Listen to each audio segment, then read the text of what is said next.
प्रेम से बोलिए शंकर भगवान की जय, गौरा माता की जय, कार्तिक गणेश की जय, हर हर महादेव।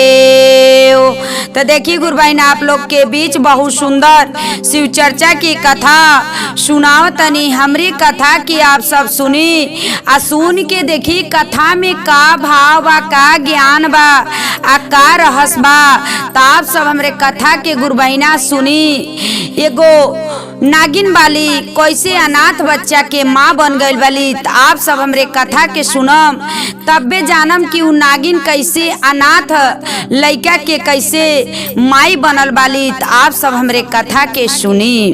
देखी गुरु बहिना, एक गांव बा, ओ गांव में एगो विधवा औरत वाली, ओ गांव में एगो विधवा औरत वाली, उनकर एगो छोटा सा बेटा रहने।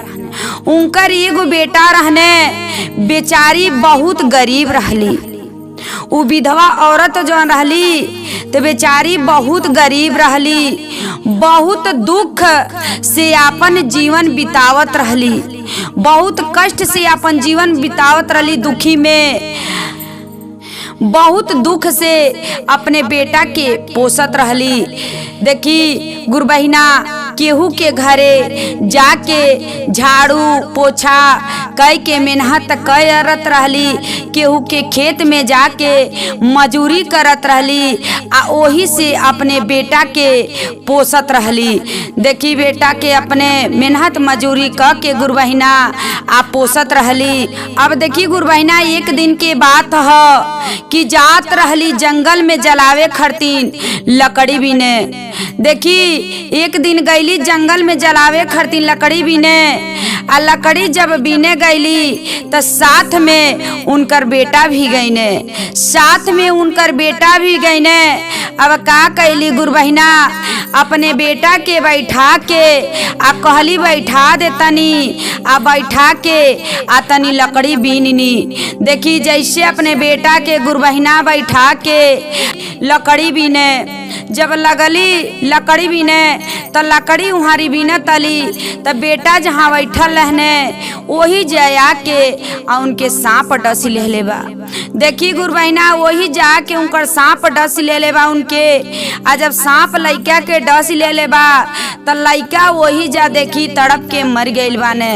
अब हन देखी ई विधवा औरत जौन बाली तो लकड़ी बीन तली जंगल में। जब लकड़ी बीन के आवत तली तो देखत तली हमार बेटा मर गइल बाने। जब देखली हमार बेटा मर गइल बाने तो ही जा लगली रोए। देखी गुरु बहिना, जब बेटा उनकर मर गइल हने, केहू के देखी बेटा मर जाई हैं, केहू के घर के परिवार मर जाई तो जरूर आँख से आंसू गिरे, लेकिन उ तो अपने पेट के अपने गर्भ के लइका रहने। जब बेटा मर गई ने तो देखी गुरु बहिना, एक तो उनकर स्वामी जी ना रहने, ऊपर से एगो बेटा भी भईने, तो बेटा के सांप डथी लेलत तो बेटा मर गई ने। अब बेचारी वही जा जंगल में सोच सोच के आ लगली बेटा के लगे बैठ के रोए लगली कि बतावा आज हम कवन गलती कैले रहनी कि जंगल में ऐनी लकड़ी बीने ऐनी जलावे खरतीन, तो बेटा साथे में ऐने बैठौनी तो गई लकड़ी बीनत रहनी, तो कवन गलती कवन पाप कैले रहनी। देखी बेचारी वही जा गुरु बहिना उ बैठ के आ तड़प तड़प के रोवत तली। देखी जब बेटा मर गइल बाने तो वही जा तड़प के रोवत तली। तो देखी वही जंगल में गुरु बहिना बगल में एगो शिव जी के बहुत भारी मंदिर रहल, बहुत भारी मंदिर रहल।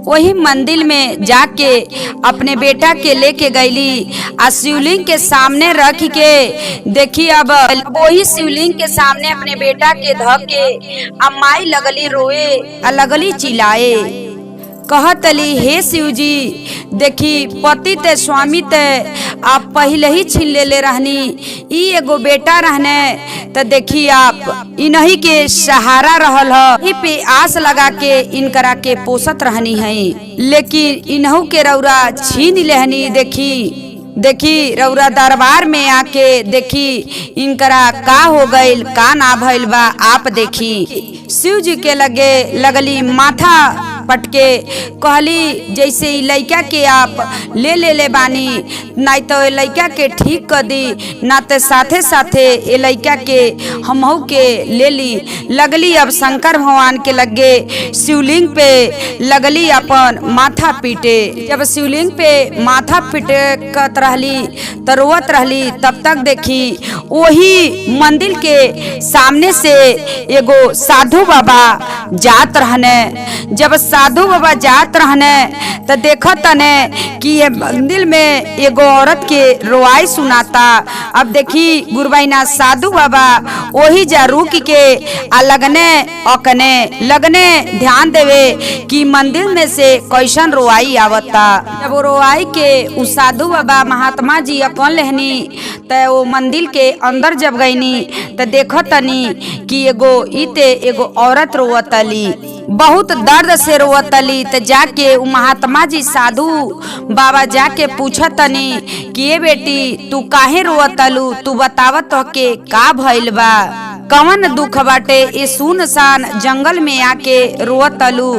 त कहतली उ विधवा औरत तू कहतली कि देखी बाबा कहतली साधु बाबा से कि देखी ये जंगल में हम लकड़ी बीनत रहनी है आ बेटा के बैठौले रहनी है आ बेटा के पता ना का हो गईल ह कि हमार बेटा मर गई न है। जब तक आओ तनी लकड़ी बीन के ते मरल बाने तेही से ले आके ये मंदिर पे हम शिवलिंग के शंकर भगवान से ये कहतनी कि हमरे बेटा के जैसे आप हमार बेटा मर गईल बाने तो ऐसे ना तो हमरे बेटा के आप जिया दी आ ना तो हम के साथ में मुआ दी। ये हम भोलेनाथ शंकर भगवान से हम कहतनी। तो बाबा वहाँ अपना सिद्ध मंत्र से अपना ध्यान लगौनी आ देखनी कि इनकर मौत कैसे भइल बा।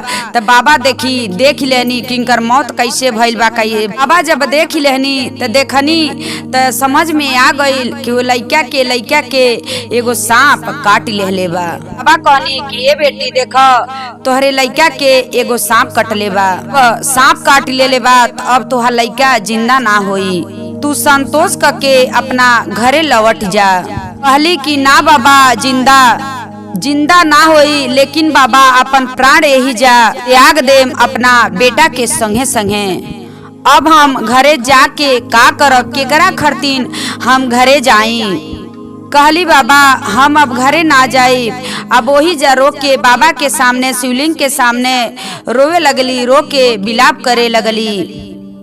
देखी बाबा गुरु बहिना का कहनी कि ठीक बा, कहनी ठीक बा। अब उ का कहनी ओ सांप के बुलौनी, बाबा मंत्र द्वारा ओ सांप के बुलौनी। ओ सांप के प्राण का कहनी, प्राण वो बच्चा में डाल दहनी। आ जब वो बच्चा में डाल दहनी तो देखी सांप अब मर गई ने। तो सांप जब मर गई बाबा कहनी कि देखो तोहरे बेटा के हम जिंदा कर देहनी, अपने बेटा के लेके अब घरे चल जा आ कब्बो अपने बेटा के लेके ए जंगल के तरह न आवे दीह, अपने बेटा के न आवे दीह।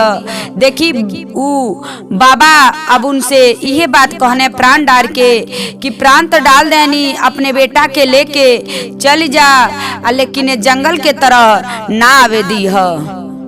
कहली कि ठीक बा। अब का कैली अपने लइका के उठा के लेके अब चल गईली। अब वहाँ से बाबा जी भी चल गईनी। कुछ देर के बाद देखी गुरु बहिना, कुछ देर के बाद वो सांप के जब माई अली तब माई देखतली कि हमार बेटा तो ई जौन बाने ई मर गईल बाने। जब देखतली नागिन कि हमार बेटा मर गईल बाने तो कहतली कि हे महादेव जी हम ते आपके पूजा में रहनी हो, हम ते आपके ध्यान में रहनी हो, हमार बेटा कैसे मर गईल बाने। देखी अब नागिन भी का कैली, अपने बेटा के उठौली और उठा के ले जाके वही शिवलिंग के सामने रखली। कहली हे महादेव जी बताई, हम आपके तो ध्यान में रहनी है, आपकी पूजा में रहनी है, आखिर में बताई भाई हमार बेटा कैसे मर गई ने, आप हमसे बताएं। देखी वही जा अब नागिन भी उस शिवलिंग के सामने लगली रोए आ कहे पूछे लगली कि हम ते आपके पूजा में रहनी है, ध्यान में रहनी है, आखिर में बता दी हमार बेटा कैसे मर गई ने। ऊ इच्छाधारी नागिन रहली, उहो अपना दिव्य शक्ति से देखली कि हमार बेटा के का भइल बाटे। कि जब देखली तो देखतली कि हमरा बेटा के प्राण बाबा एगो लइका में डाल देहले बाने आ हमार बेटा मर गइल बा आ उनकर बेटा जिंदा हो गइल बा। सब कुछ देख गईली आ सब समझ गईली। अब देखी इच्छाधारी नागिन कहतली ई ना हो सकेला, हम जाई वो लइका के प्राण लेके आई, हम अपने बेटा के जिंदा करब, अपने लइका के प्राण डालब। कैसे हमारे बेटा के प्राण वो लइका के प्राण में पड़ गइल बाटे। का कैली अपने बेटा के मृत शरीर के राख देहली। हम अब पता लगाए, हम उनका घरे अब पहुँचम। देखी अब एक दिन दीदी घूमते घूमते घूमत घूमत यही जंगल में उनका लइका आ गइल रहने। ते खोजे लगली विधवा औरत कि अब देखली तो धप पकड़ के अपने लइका के घरे लेके गईली। देखी अब लइका के ले गईली, कुछ तबीयत उनकर खराब हो गई रहल। ते माई बैठ के वहाँ रोवत रहली, कहतली देखा बेटा हम तो के मना कैले रहनी है कि वो जंगल और तू न जइह। देखा बेटा वो जंगल और तू गईला हव, वो जंगल बहुत दूर बा। देखा तू हार गइल वाला, थक गइल वाला, अपने बेटा से इहे कहतली। देखी गुरु बहिना उनके पता ना रहल कि काहे बाबा मना कैले रहने। तो देखी अपने बेटा के समझावतली बुझावतली। देखी वही दिने सांप देखी पता लगावत के ऊ इच्छाधारी पता लगावे के आ इनके घरे आके छिप गइल वाली। आ छिप के मौका जो हतली है कि कब हम समय पाई, कब हम खुला पाई, कब हम उ लइका के अकेल पाई, तो लइका के हम डस के अपने बेटा के प्राण लेके हम जाई। देखी अब नागिन छुप के आ उनके घर में इहे देखतली कि कब हम लइका के पाई आ कब हम लइका के मारी आ लइका के मार के डस के अपने बेटा के प्राण लेके हम जाई। गुरुबाई अपने बेटा के चुमट रहली, चाटत रहली आ समझावत रहली। आ ये कहत रहली कि ये बेटा देखा आज से हमार बात मानो कि वो जंगल और तू न जइह। इस सारा बात जौन जौन अपने बेटा से बात करतली तो सब देखी इच्छाधारी नागिन जौन वाली तो छुप के सारा देखतली। तोहरा कुछ हो जाई तो देखा हम जी ना पाई कि तोहरा सिवा हमार केहू बाटे ना। देखा बेटा तोहरा के कुछ हो जाई तो देखा हमहू मर जाई। देखा तोहर बाप तो मर गई न, लेकिन हम तोहही के देख के संतोष करके हम बानी बेटा। इहे अपने बेटा से समझावत अली। तोहरा बिना बेटा हम जिंदा ना रहम बेटा। तू आज से ओ जंगल तरफ न जइह, तू ही हमरे आँख के एगो तारा वाला। तोहरा से हम बहुत उम्मीद रखले बानी, तू ही के देख के बाबू हम जिए नी बाबू। तोहरा के कुछ हो जाए बाबू तो हम जी ना पाए बाबू। गले से गले मिलौले रहली, आई आँख से आंसू गिरत रहल। देखी दीदी ई सब कुछ गुरु बहिना ई नागिन सब कुछ देखत रहली। देखी नागिन सब देखतली। अब नागिन देख के का कहतली अपने मन में कि हे भगवान ई औरत बहुत दुखित बाटी। हे भगवान देखत तनी ई लइका मर जाई तो ई विधवा औरत के भी मुश्किल जियल हो जाई, ई विधवा औरत भी मर जाई हैं। हम बहुत कठिन में आके पड़ गईनी, हम बहुत आके दुविधा में पड़ गइल बानी। यदि हम अपने बेटा के लेके जातानी, अपने बेटा के अगर जिंदा करब तो विधवा औरत मर जाई हैं। अब हम अपने बेटा के ही त्याग करतानी। अभी दोनों माई बेटा के हम जुदा ना करब। ई प्रेम देख के हमके बहुत कष्ट भइल बाटे, हम कैसे माई बेटा के हम जुदा करी, हम अब ए माई बेटा के हम जुदा ना कर पाई। अब मन ना होता कि अपने बेटा के ले जाई, ऐ औरत के हम दुखी बनाई। देखी गुरु बहिना, अब उ नागिन का कैली, माई बेटा के बकस देली, अब बकस के का कैली, अपन चल गईली। अब नागिन चल गईली, अब कहली हम ही बिना बेटा के रहब, हम ही दुख से रहब। अब नागिन चल गईली, लेकिन ए माई के अब हम दुखी ना बनाई। अब एगो माई के दर्द उ नागिन समझली, वहाँ से बहुत दुखित होके लौट के चल गईली। देखी गुरु बहिना, अब माई बेटा लोग रहे लगल, धीरे धीरे समय बीते लगल। एक दिन का भइल कि माई बीमार पड़ गईली। जब माई बीमार पड़ गईली, अब बेटा के जितना समझ में आई, बेचारा उ दवाई करौने, सब कुछ कहने, लेकिन माई देखी बचली ना, माई मर गईली। जब माई मर गईली तब बेटा देखी सोचे लगने कि हमार माई के तो मर गईली, अब हम का करी। अब बेटा सोच सोच के देखी रोए लगने। जब वो लड़का के माई मर गईली तब लड़का सोचे लगने बहुत दुख में कि अब हम का करी, जब हमार माई मर गईली तो हमके जी के का होई। देखी अब माई उनकर मना कैले रहली कि ये बेटा वो जंगल में तू कबो ना जइह।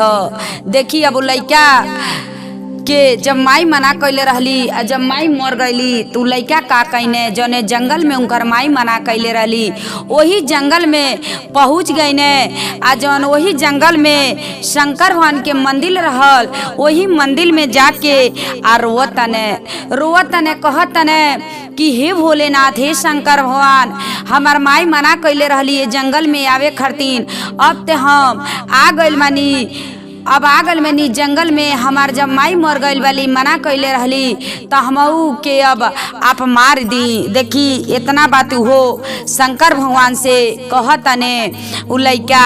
तब तक तो देखी नागिन एगो औरत के रूप में आके आ देखतली। जब देखतली तो उहे लइका हमें आ लइका रोतने इतना तड़प तड़प के। तो लइका के उठा के नागिन कहतली कि ये बेटा तू काहे रोतल, तो के का भइल। तो बेटा कहने कि ये माई ऐसन बात बाटे कि हमार माई रहली है, आ हमार माई मर गईल वाली, आ जब मर गईली है ते जंगल में आवे से पहले हमके मना कैले रहली बेटा जंगल में न जइह। तो हमू प्राण के मुँहे माइल बानी कि आखिर में हमार माई हमके काहे जंगल में आवे के मना कैले रहली। कहतली कि ये बेटा देख काहे रोतल, जाए दो, चल तोहर माई मर गईल वाली तो हम बानी, हमरो ना केहू बाटे, तूहू अनाथ वाला, हमरो केहू ना बा, चल हम तोहर माई बन के तोरे घरे हम चलतनी। कहने ना हम ना जाम, हमार माई मर गईली, हमहू अपन प्राण त्यागब। कहली ये बेटा हमार बात माना, हमरो केहू ना बा, चल हम तोहार सहारा बन जातनी, तू हमार सहारा बन जइह। देखी लइका के समझौली आ समझा के आ लेके गईली अपने घरे, उनके घरे लइका के घरे गईली। आ जाके देखी वो लइका के इतना सेवा सत्कार कैली कि माई के धीरे धीरे वो भुला गईने, माई के धीरे धीरे भुला गईने।